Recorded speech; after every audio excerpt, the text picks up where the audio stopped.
Algunas escenas de este programa son animaciones de alta resolución. El cielo es enorme, hasta que dos aviones acaban en el mismo sitio a la vez. A más de 11.000 metros sobre el Amazonas, un avión de empresa choca con un 737.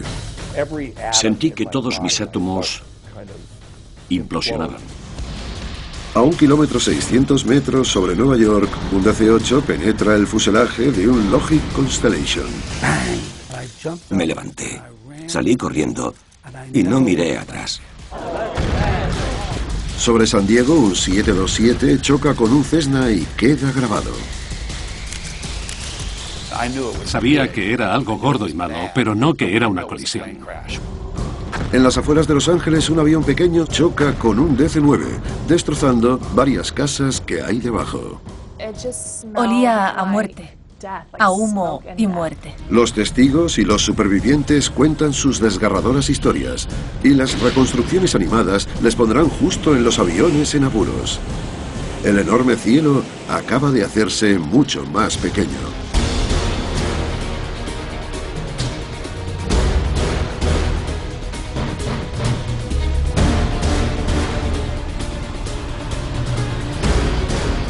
¿Por qué se estrellan los aviones? Colisiones aéreas. A new concept in air transportation. The travail has been taken out of travel. Cuando Pan Am estrenó este corto sobre los vuelos comerciales transatlánticos en 1958, volar era una ocasión especial. La gente se vestía de etiqueta, se servía la comida en manteles. Delicious food adds to the enjoyment. Sabemos que eso ha cambiado, pero ha habido un cambio aún mayor y es el incremento del tráfico aéreo. En 1960 habría unos 1.400 aviones volando en un momento cualquiera. Pero hoy la cifra es más bien de 7.000. En 2011 volaron casi 3.000 millones de personas. Cada 2 años viaja prácticamente el equivalente de la población mundial y se espera que vaya a más. Con tamaño incremento de volumen por todo el mundo, se podría pensar que hay un mayor riesgo de que los aviones choquen en el cielo. Pero la tecnología es más sofisticada que nunca, así que este tipo de accidentes es de hecho menos frecuente que en los primeros días de los vuelos de pasajeros. Eso no significa que las colisiones aéreas ya no sucedan, porque a veces la tecnología falla y es prácticamente imposible eliminar el factor humano. En 2006, esto tiene consecuencias catastróficas para 2 aviones que sobrevuelan el Amazonas. Un Boeing 737 y un avión privado de empresa.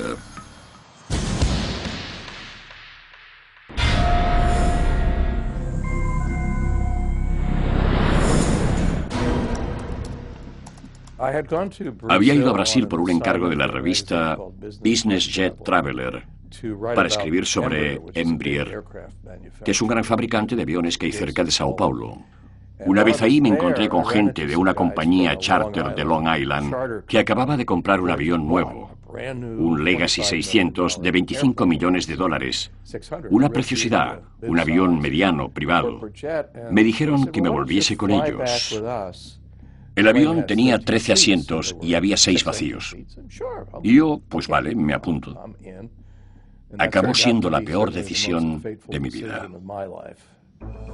29 de septiembre de 2006, 2:52 de la tarde. El Legacy, número de cola 600X Rey Lima, despega de la ciudad brasileña de São José dos Campos. Destino, la ciudad de Manaus, a casi 4 horas al noroeste. La torre de control le dice al Legacy que vuele a 11.277 metros, donde permanece hasta las 3:33 de la tarde. Mientras, 2 minutos después, el vuelo 1907 de Gol Transportes Aéreos sale de Manaus hacia la capital, Brasilia, en el sur. En cosa de media hora, el avión de Gol, un Boeing 737, llega a su altitud asignada, 11.277 metros. El 737 va hacia el sureste, el Legacy hacia el noroeste. Los dos aviones deberían estar a altitudes diferentes, pero llevan rumbo de colisión.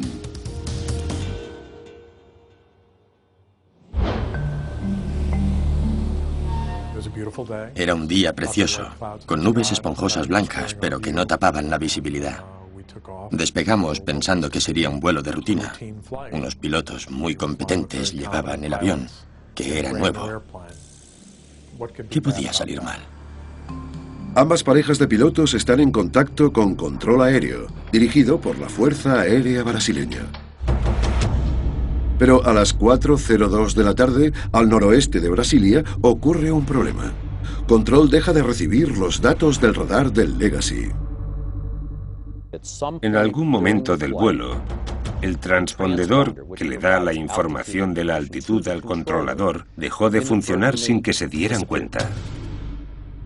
El transpondedor es vital no solo para transmitir información clave al control aéreo y los aviones cercanos, sino también para el TCAS, el sistema de alerta de tránsito y evitación de colisiones que avisa a los pilotos cuando otro avión se acerca demasiado y aconseja cómo evitar el choque.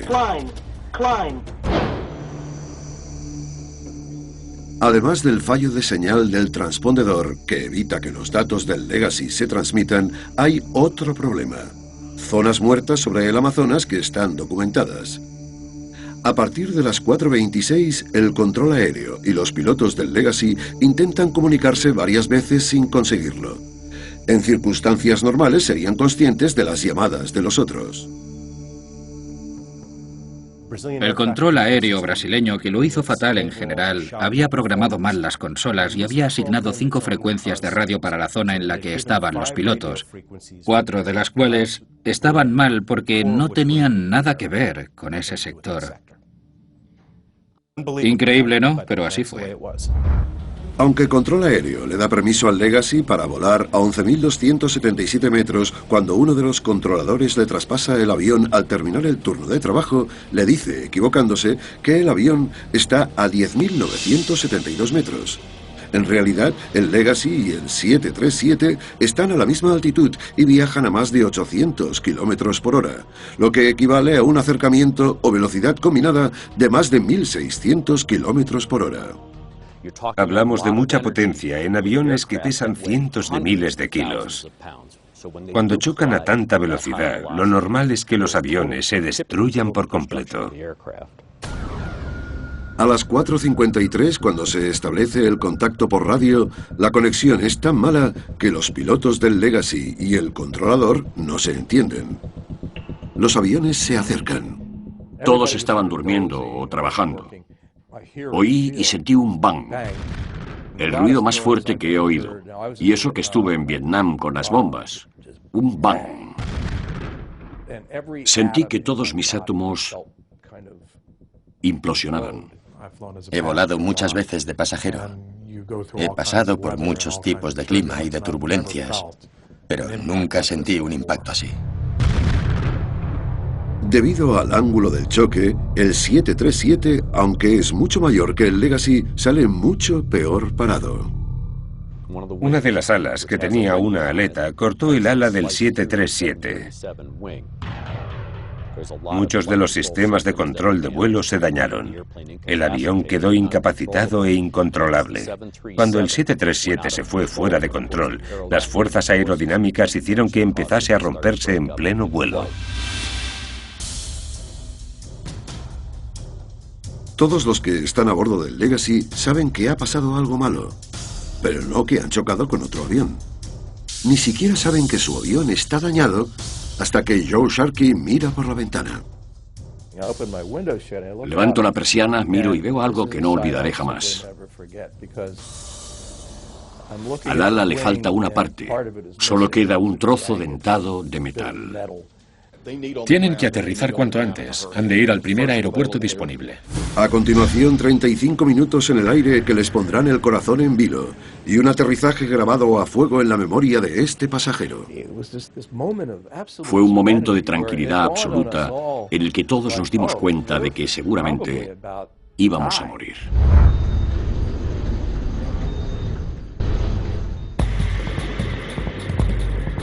29 de septiembre de 2006. A 11 kilómetros sobre el Amazonas brasileño, un 737 choca contra un Embraer Legacy. Es un accidente desastroso.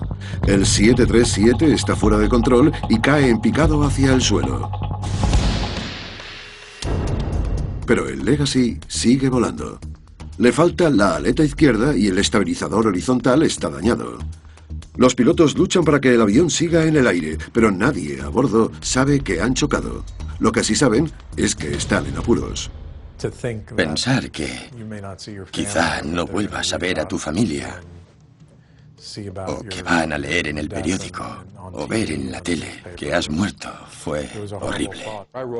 Le escribí una nota a mi mujer por si la encontraban. Le puse, te quiero.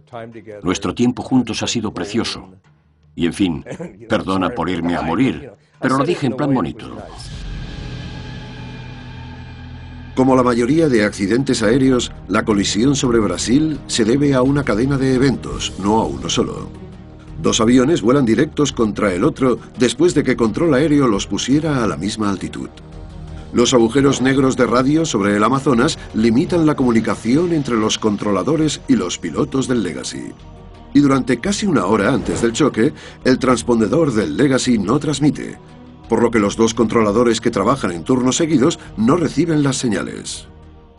Un controlador competente se hubiese dado cuenta en 2 o 3 barridos.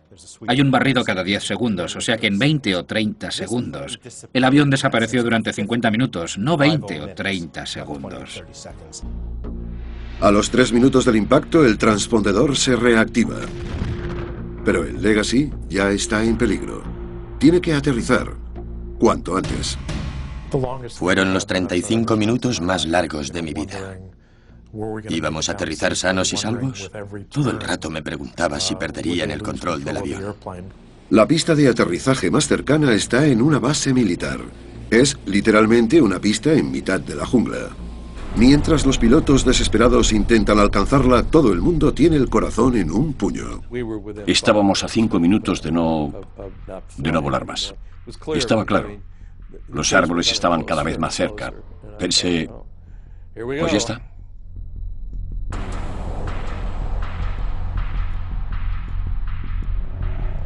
Una vez a salvo en tierra, los pasajeros, que aún no saben cómo se han metido en esta, están felices de seguir vivos. Pero horas después se enteran de que han chocado con un 737 en pleno vuelo y que el avión se estrelló en la jungla, causando 154 muertes. Enseguida les cambia el estado de ánimo. Se notó el cambio en el ambiente. Supe que ahora nos consideraban sospechosos criminales. Tras el accidente hay protestas en Brasil y los familiares de las víctimas exigen que se dé más información sobre el choque. El escritor Joe Sharkey dice que volcaron su ira en los supervivientes estadounidenses. En Brasil empezaron a correr rumores descabellados. Decían que en el momento del accidente, como había un periodista a bordo, yo, los pilotos estaban dando vueltas por encima del Amazonas central para fardar de avión y que eso provocó el desastre. Menuda locura. Por supuesto, cuando estudiaron el instrumental del avión, quedó claro que el avión no se había movido de los 11.277 metros. A Joe Sharkey lo retienen 2 días en Brasil. A los pilotos, Joe Lepore y Jan Paladino, más de 2 meses. Cuando por fin les dejan salir del país, el 9 de diciembre de 2006, reciben una cálida bienvenida en la sede de su aerolínea en Long Island, en Nueva York. Pero los problemas de los pilotos no acaban ahí. 9 meses después del accidente, el gobierno brasileño acusa a los pilotos estadounidenses y a 4 de sus propios controladores aéreos de poner un avión en peligro. La comunidad internacional de la aviación está firmemente en contra de criminalizar los accidentes. Hay que saber en qué pensaban, qué decisiones tomaron y por qué actuaron como actuaron. Si tienen miedo de ir a la cárcel y de que se los castigue, se sentirán inhibidos y los investigadores no recibiremos toda la información. Criminalizar las investigaciones de accidentes aéreos perjudica la seguridad. En situaciones que no han sido causa de actos deliberados, hay que centrarse en que no vuelva a pasar. En mayo de 2011, un juez federal de Brasil exculpa a los pilotos del Legacy de todos los cargos menos uno, el de negligencia, por no haber monitorizado el transpondedor. La sentencia definitiva aún está pendiente de dictarse, pero seguramente los pilotos no irán a la cárcel. Joel Weiss, el abogado de los pilotos, dice que no fue culpa suya, porque el transpondedor estaba encendido pero se puso en stand-by sin aviso, según los pilotos. Hay pruebas en todo el mundo, pero sobre todo de casos europeos, de que este tipo de transpondedor falla sin que en la cabina haya ningún indicio de ese fallo. Los componentes fallan, o sea que no es que necesariamente lo pusieran en stand-by, es un simple fallo. En Brasil, a un controlador aéreo a quienes los jueces describieron como no cualificado e incompetente, lo absuelven.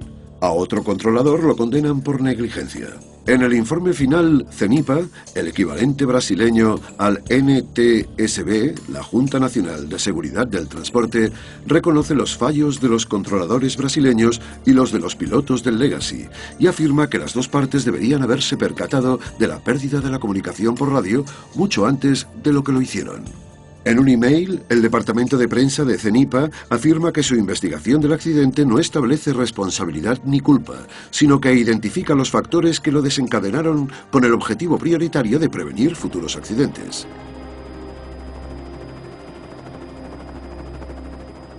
Si hay una lección que podamos aprender de la tragedia, es que siempre habrá factores humanos que provoquen accidentes. La falta de información del transpondedor del Embraer durante tanto tiempo dio lugar a errores humanos, porque el controlador aéreo no sabía la situación ni la posición del avión. Ya sean militares o civiles, es cosa del factor humano. Son los errores humanos los que desencadenan los acontecimientos. A continuación, más colisiones en pleno vuelo sobre dos de las mayores ciudades de los Estados Unidos. Me levanté, salí corriendo y no miré atrás.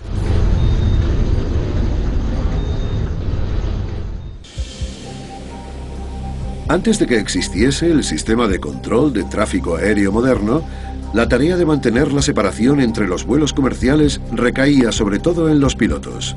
Para ello usaban las llamadas reglas de vuelo visual, también conocidas como ve y que te vean. Es como cuando vas en coche, que evitas el tráfico viéndolo y no poniendo el coche donde hay otro. Las reglas de vuelo visual son iguales. Ve y que te vean es un fallo catastrófico en dos colisiones mortíferas entre las mismas dos aerolíneas, TWA y United. La primera colisión tiene lugar sobre el Gran Cañón el 30 de junio de 1956. Los dos pilotos tuvieron que desviarse para sortear unas tormentas y acumulaciones. Como no se pueden atravesar, iban a rodearlas. No sabían que al rodear la parte trasera de las nubes, iba a haber otro avión. El DC-7 de United y el Lockheed Constellation de TWA, también llamado Super Connie, chocan a 6.400 metros de altura. En su momento fue el accidente más mortífero de la historia de la aviación.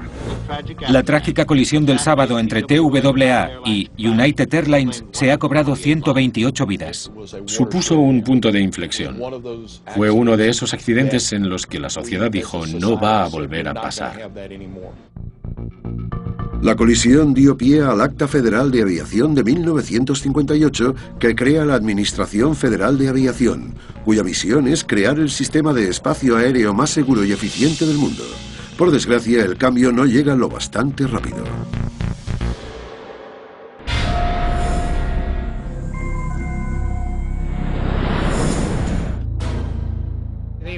Los restos cayeron en la iglesia, en la calle y en los edificios colindantes. Pero creo que el primer contacto con el suelo fue el techo del garaje.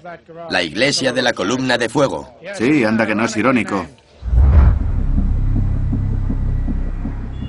En una gris mañana de diciembre de 1960, TWA y United tienen otro incidente catastrófico, esta vez sobre la ciudad de Nueva York. 10:25 de la mañana. Control aéreo modifica el rumbo del vuelo 826 de United, un DC-8, atajando casi 18 kilómetros hacia el aeropuerto de La Guardia, en Nueva York. 10:30. El United está a 4.200 metros y le dan permiso para descender a 1.500. Al mismo tiempo, el vuelo 266 de TWA, un Super Connie, como el que chocó sobre el Gran Cañón, se dirige al aeropuerto de Idlewild, ahora conocido como JFK. Desciende desde 2.400 metros.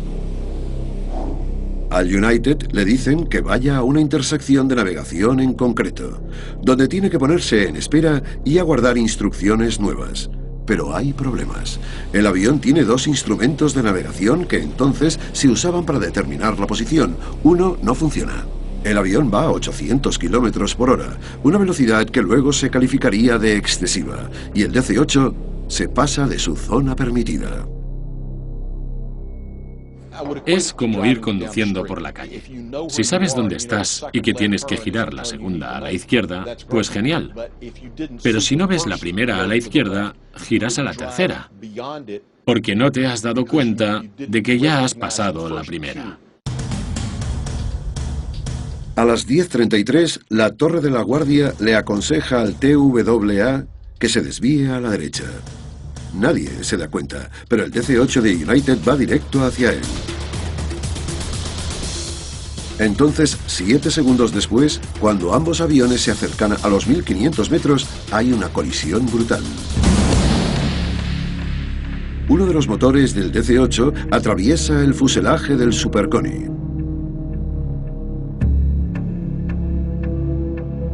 El TWA se rompe en 1000 pedazos y cae en el acto, chocando en el aeródromo Miller de Staten Island. Sin embargo, el avión de United consigue seguir en el aire durante 13 kilómetros y medio más, hasta que sobrevuela Park Slope, en Brooklyn, en cuyas calles se encuentra Tom Reagan, que entonces tenía 20 años. Crucé la calle en la 7ª Avenida con Sterling Place. Estaba por la esquina cuando escuché un chirrido altísimo. Al girarme, vi el ala del avión del United Airlines chocando contra la azotea del edificio del que acababa de salir. Hubo una explosión tremenda. Me tiré al suelo al instante. Poco después hubo una segunda explosión. ¡Bang! Todo explotó. Estaba todo en llamas. Me quedé en el suelo, lo que a mí me pareció mucho tiempo, pero creo que apenas serían unos segundos. Me levanté, salí corriendo y no miré atrás. En las calles de Brooklyn, la gente se sorprende al saber que hay un superviviente, Stephen Balch, de 11 años, nativo de Wilmette, Illinois, que cae desde el avión a un montón de nieve. Le habían regalado por Navidad un vuelo desde Chicago hasta Nueva York para que fuera él solo. Y entonces pasó. Por aquel entonces, Barbara Lunes se había graduado hace poco en enfermería y trabajaba en el Hospital Metodista a pocas manzanas del lugar del accidente. Le encargan cuidar de Steven esa noche. Sufre quemaduras graves. No sabía si era blanco o negro. Era de color alquitrán. Creo que dijeron que tenía quemado el 85% del cuerpo. En cuestión de horas, el padre del niño llega a Nueva York y habla con la prensa. Señor Balch, ¿cómo se sienten usted y su esposa al saber que su hijo es el único superviviente? Lo sentimos de corazón por todos los que no han sido tan afortunados. Todo el país apoya a Steven, pero sus heridas son demasiado graves. Si hubiera tenido más experiencia, hubiera sabido que estaba perdido. Creo que por eso me mandaron a mí.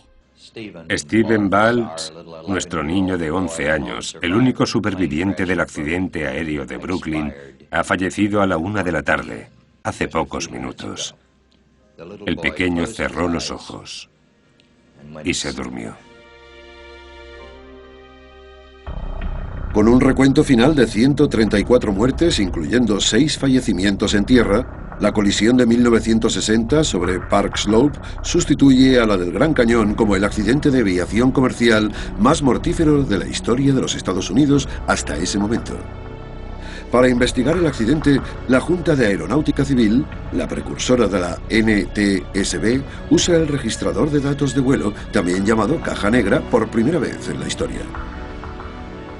La conclusión es que el vuelo 826 de United se salió del límite asignado, es decir, de la zona en la que dijeron que esperase.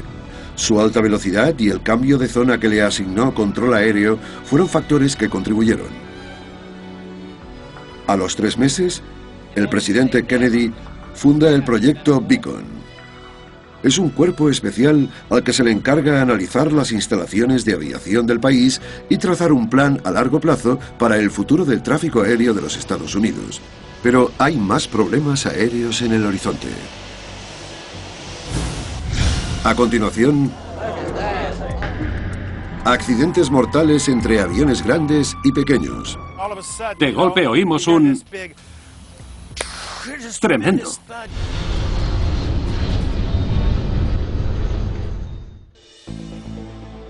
Como si fueran bloques de construcción, cada colisión aérea ha ayudado a hacer más seguros los cielos. Tan seguros que, según un estudio del MIT, la tecnología ha avanzado hasta el punto de que podemos esperar que haya solo una colisión cada 100 millones de horas de vuelo. La última vez que 2 aviones comerciales chocaron en los Estados Unidos fue en el accidente sobre Nueva York de 1960. Desde entonces ha habido 3 colisiones aéreas más, y en todas ha habido un avión grande y uno pequeño. En 1967, el padre de Mary Schulte está a los mandos de un Boeing 727 de Piedmont Airlines, que choca con un Cessna bimotor sobre Carolina del Norte, matando a 82 personas. Vienen 2 pilotos a mi casa. Tocan al timbre y le dicen a mi madre que el avión de mi padre se ha estrellado. Yo le dije que no podía ser, porque era el mejor piloto. Esto tuvo como consecuencia un compromiso férreo por parte de Piedmont Airlines a involucrarse en el Sistema de Alerta de Tránsito y Evitación de Colisiones, o TCAS. Unos años después fue una de las primeras aerolíneas, si no la primera, en volar con un TCAS activo a bordo. 6 años después, Betty Barrett está a bordo de un avión charter cuando choca con un DC-9 sobre Francia. Las 68 personas a bordo del DC-9 fallecen. Todas las del avión de Betty sobreviven. Mi padre estaba en el asiento del pasillo y yo a la derecha. Él es muy inglés, muy estoico, y me giré y le pregunté: «Papi, ¿crees que vamos a sobrevivir?». Me contestó: «Lo dudo mucho, cielo», y me señaló la otra ala. Alguien me envió esta foto de cuando aterrizamos. Se ve que las ruedas están reventadas. Esta es el ala rota, mirad. Me dijeron después que si hubiéramos perdido 1 metro más de ala, o sea, hasta aquí, hubiésemos volado por los aires.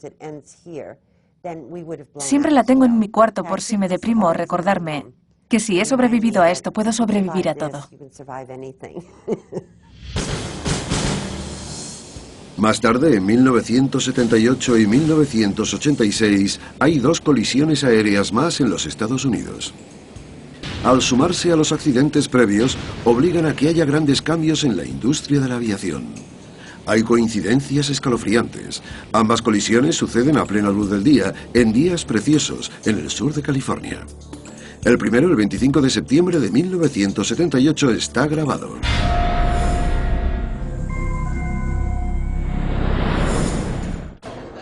Hemos oído un ruido muy fuerte que venía desde arriba y al mirar hemos visto parte de un avión Cessna pequeño precipitándose hacia el suelo. De repente hemos oído un estruendo que ha sonado como una bomba. Nadie lo sabe aún, pero 17 segundos antes, 800 metros sobre ellos, el avión privado ha colisionado con un Boeing 727, el vuelo 182 de Pacific Southwest Airlines PSA. En el momento del impacto, el periodista John Britton, del canal NBC39, y el cámara Stephen Jowell están cubriendo una conferencia de prensa a pocas manzanas en el barrio residencial de San Diego. John y yo estábamos cubriendo una noticia corriente. Yo estaba grabando planos de gasolineras. Yo estaba aquí. Steve, el cámara, estaba justo detrás de mí. Y la supervisora del condado, Lucille Moore, estaba aquí. Estaba entrevistando a Lucille aquí, cuando de repente escuchamos un enorme... Algo empezó a caer del cielo. La gente empezó, madre mía, madre mía. Encendí la cámara enseguida y me moví a la izquierda. Miré arriba y había algo que parecía un cometa cayendo. El fotógrafo del condado, Hans Wen, estaba aquí al lado. Cuando sucedió la colisión y Hans miró así, sacó 2 fotos del vuelo 182 de PSA antes de que se estrellase. Cuando miré arriba solo vi el avión con el motor en llamas. Estaba empezando a inclinarse hacia la derecha y faltaba un buen cacho del borde del ala. Así que supe que el avión iba a estrellarse. Era imposible que sobreviviese. Todo pasó muy rápido. Saqué una foto casi por instinto y la segunda foto fue prácticamente una silueta. El cámara Steve Howell y yo fuimos a toda prisa al lugar del accidente, a 2 manzanas. Había varios edificios envueltos en llamas y un humo negro muy espeso que ascendía a unos 100 o 120 metros. Había un muro de fuego y pensé, tiene que haber sido un escape de gas, ¿no? ¿Qué ha pasado? Fue lo más gordo que me había pasado en mi carrera hasta el momento. Y sabía que era algo gordo y malo, pero no que era una colisión. A continuación, cómo una suposición se convierte en tragedia. Tenían que decirle a control aéreo que ya no veían al Cessna, pero no lo hicieron.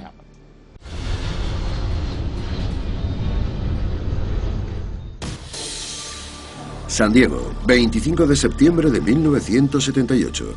Un equipo de noticias de la NBC graba a un avión pequeño precipitándose hacia el suelo después de haber chocado 800 metros más arriba con un 727 de mayor tamaño. Oímos detrás de nosotros una explosión tremenda. En ese momento supimos que no era un solo avión y, claro, luego nos enteramos de que también había un avión de línea. Los 2 pilotos del Cessna mueren, igual que las 135 personas a bordo del avión y 7 vecinos de la zona residencial que había en tierra. La policía montó una morgue improvisada en un instituto cercano y empezaron las preguntas de inmediato. ¿De quién es la culpa? ¿Qué provocó este trágico accidente? ¿Cómo podría haberse evitado? Para entender qué pasó es vital saber qué sucedió entre control aéreo y la tripulación del PSA en los 2 minutos anteriores a la colisión. Cuando el Boeing 727 estaba acercándose a San Diego, les hablaron de un pequeño avión de aviación general. Es un Cessna, ¿lo ven? Y los del PSA dijeron que sí lo veían. En ese momento los del PSA se volvieron los responsables de mantener la distancia. Al principio, la tripulación vio el avión, pero en algún momento lo perdieron de vista. Los 3 pilotos lo hablaron. ¿Sabéis dónde está el Cessna 172? Creo que ha pasado por la derecha.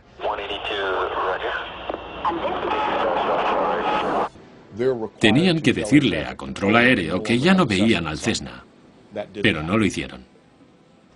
El Cessna 172 se desvió sin permiso del rumbo asignado. Por desgracia estaba directamente enfrente del 727, pero debajo, así que la tripulación no podía ver el avión, aunque se asomase por la ventana porque estaba debajo de su campo de visión.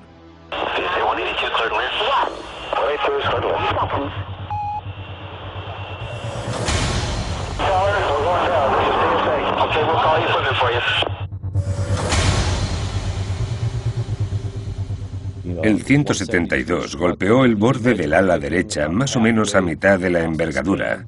Eso es lo de la famosa foto. Se ve humo y fuego saliendo del ala derecha del Boeing 727.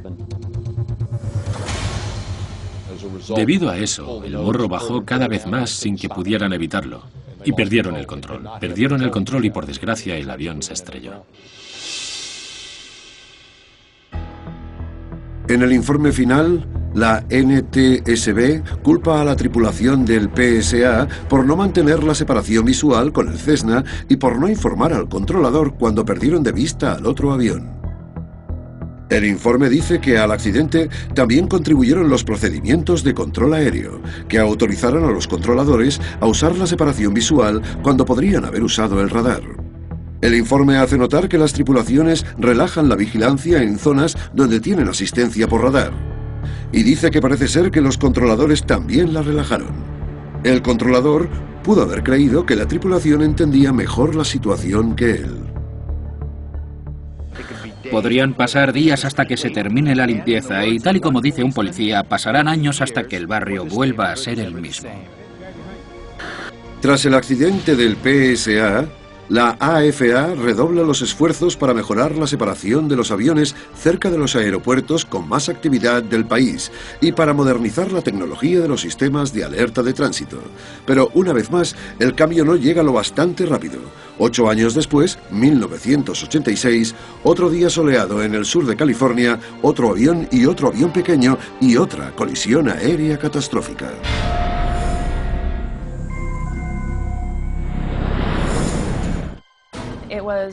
Era domingo. Estábamos en agosto. Mi hermano y yo estábamos jugando en la entrada del garaje. Mi padre estaba en el césped y nosotros en las bicis. Me acuerdo de que mi hermano dijo todo tranquilo: «Mira, hay un avión en llamas que va a caer en casa».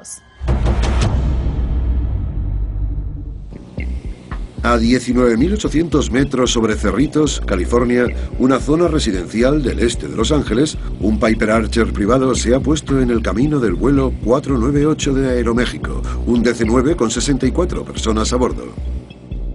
Por aquel entonces, Corinne Kingsbury tenía 5 años. Mi padre nos cogió y nos metió en el garaje, que evidentemente tenía la puerta abierta. Y nos dijo: «Vamos a morir». Recuerdo que el suelo tembló y explotó. 8 casas destruidas, 5 con daños serios, 24 muertos en tierra y el número puede aumentar. También recuerdo ver partes de cuerpos y la gente aún en los asientos. Olía a muerte, a humo y muerte. La casa de Corinne se salva, pero otras muchas del barrio no. A continuación, tras la segunda colisión aérea en 8 años, hay una protesta pública pidiendo un cambio en medio de una pérdida desgarradora. ¿Quién piensa que su familia va a morir en un accidente aéreo? En accidente de coches aún, pero no en aéreos. Buenos días. Las noticias desde Cerritos, California, siguen yendo a peor. Los equipos que buscan entre las ruinas del accidente aéreo del domingo han encontrado 15 cadáveres más. 31 de agosto 1986. Más de 1.500 metros sobre Cerritos, un barrio residencial de Los Ángeles. Un Piper Archer choca contra un DC-9, el vuelo 498 de Aeroméxico. La parte superior del Piper es arrancada, matando al instante a los 3 pasajeros a bordo, una pareja de mediana edad y su hija adulta. En el choque sobre San Diego, que hubo 8 años antes, el mayor avión, el vuelo 182 de PSA, pierde de vista a un Cessna, mucho más pequeño, y se choca contra él por detrás. Sobre Cerritos, el piloto del Piper no se da cuenta de que ha entrado en el espacio aéreo controlado que rodea el aeropuerto, LAX, el Aeropuerto Internacional de Los Ángeles. Cuando vuelas en espacio aéreo no controlado, no siempre hace falta hablar con un controlador aéreo. No siempre hace falta tener transpondedor. Pero si vas a volar en espacio aéreo que sí está controlado, necesitas permiso para hacerlo. No puedes meterte sin permiso. La tripulación del DC-9 creía, con razón, que estaban en espacio protegido, y así era. Pero sin que lo supieran, el Piper se había metido en su espacio aéreo. El avión de aviación general chocó con la cola del DC-9 y arrancó los estabilizadores verticales y horizontales. Vamos, la parte trasera del avión. El DC-9 se volvió incontrolable, dio la vuelta y fue invertido. Hay una foto famosa del avión mientras desciende boca abajo antes de estrellarse en un barrio. Contando a los pasajeros y a la gente en tierra, el número total de víctimas del accidente de Cerritos es de 85 y aún podría haber más, dado que la búsqueda de víctimas continúa hoy, 2 de septiembre de 1986.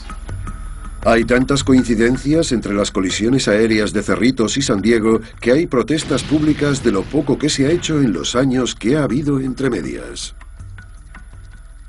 Tras el primer accidente no se implementaron las recomendaciones y entonces hubo una colisión por segunda vez. Ahí fue cuando intentamos cambiar las cosas, pero es difícil luchar contra las agencias gubernamentales. La familia de Denise Guzmán se ve especialmente afectada por la tragedia de Cerritos.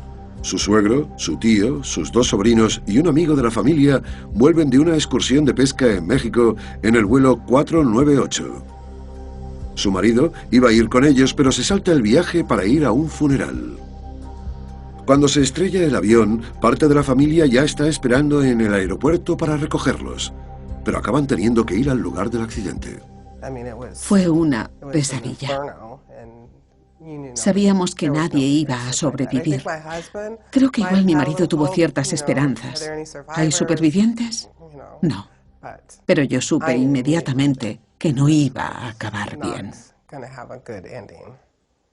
Sigue la búsqueda de desaparecidos en el barrio asolado por la catástrofe. ¿Quién piensa que su familia va a morir en un accidente aéreo? En accidentes de coches aún, pero no en aéreos. Es inaudito. ¿Cómo pudo pasar? Y en nuestro propio barrio. Fue muy irónico. En nuestro propio barrio.